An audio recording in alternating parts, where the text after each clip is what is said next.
the shore where the seven sisters shined on you. You prayed for seven more. Oh, the yonder eye, I've seen the headlight on the road by the place I buried all the love that I proposed. Now I feel it, now I feel it, now I feel it, now I feel it, now I feel it, now I feel it, now I... Hey, welcome back to it. That's Beta Radio. By the way, most of the, if not all, of the bumper music that we play are all from original artists, actually around the country, even from California, North Carolina, New York, Virginia, all over the place. If you want to find out more about these artists, check out their music and support them, go to the show page, 5storiesaday.com/SundayRap, and go to today's page. You will see the links to their sites and to their music. Okay, so I wanted to start clearing up some of these myths on the debt ceiling. The left and the media, and even some on the right, have been perpetuating certain things about the debt ceiling that are completely untrue. And we need to clear them up, and we need to get them straight. And it's information that you really need to know, because I don't know of anybody else that's going through this. I was reading an article in the New York Times. Yes, I actually do read the New York Times. And there was a paragraph in an article about Paul Ryan being the main negotiator now for the GOP.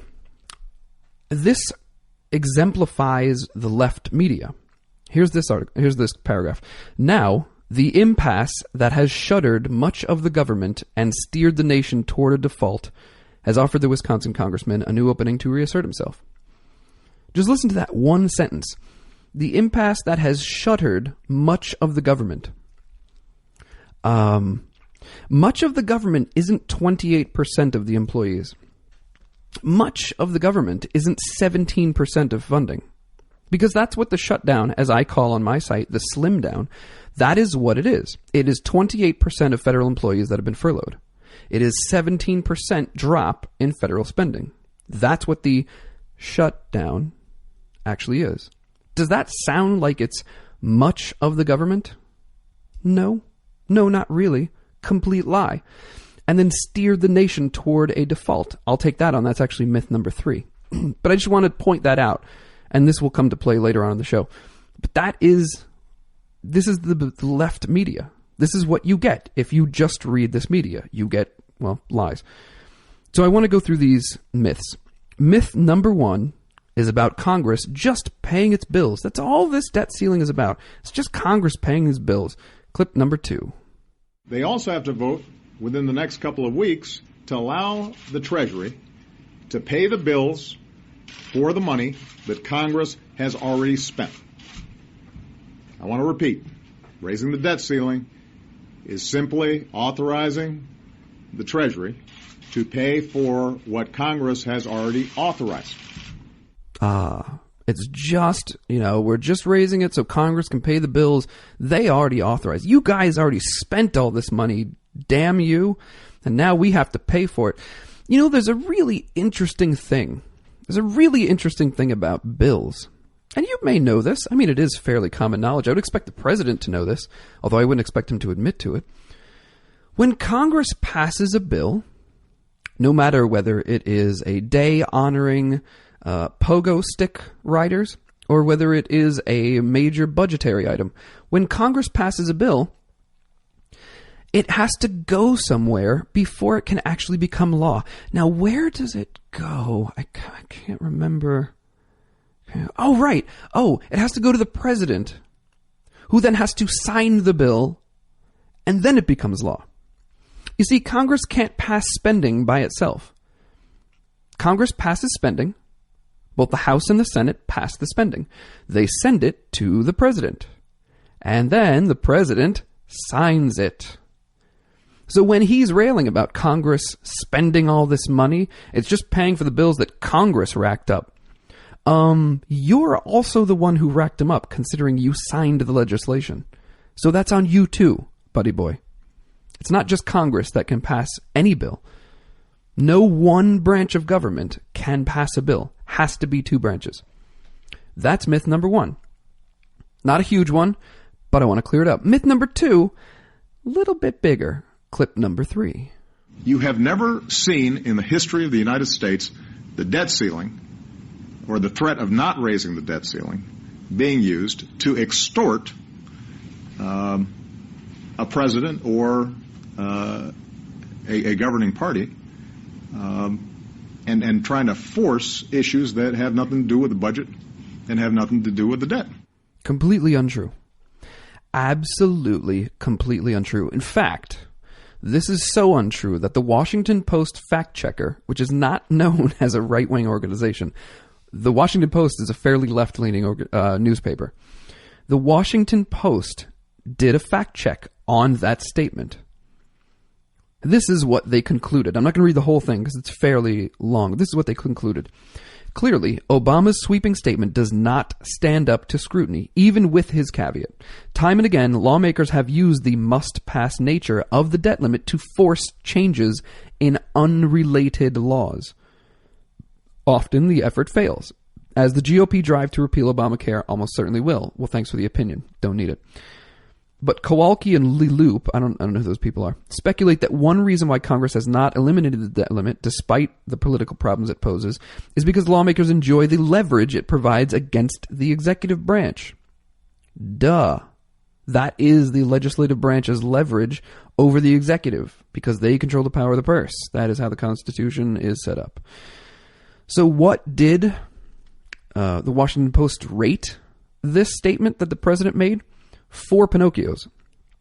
Just so you know, you cannot go any higher than 4 Pinocchios. 4 Pinocchios, according to the Washington Post fact checker, is Whopper. That is the highest level of lie. That basically means nothing is true about it.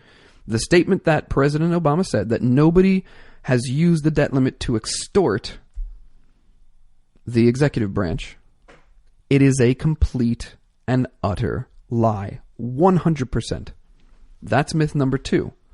I should say lie number 2, because that is a complete lie. Let's go to number 3. Number 3 is the biggest one because it deals with the issue of default. Clip 4. Some Republicans have suggested that unless I agree to an even longer list of demands, not just gutting the health care law, but cutting taxes for millionaires or rolling back rules on big banks and polluters or other pet projects that they'd like to see, and they've been trying to get past over the last couple of years, that they would push the button, throw America into default for the first time in history, and risk throwing us back into a recession. And there we go. Risk going into default. I want to take on one quick thing during his statement. He said something about the rolling back the rules for the big banks and polluters. This is the same stupid argument that you hear about gun control, where we want to keep the guns out of the hands of criminals. Well, most of the time, people don't become criminals with guns unless they have a gun first. Then they become criminals. And by that time, they already have a gun.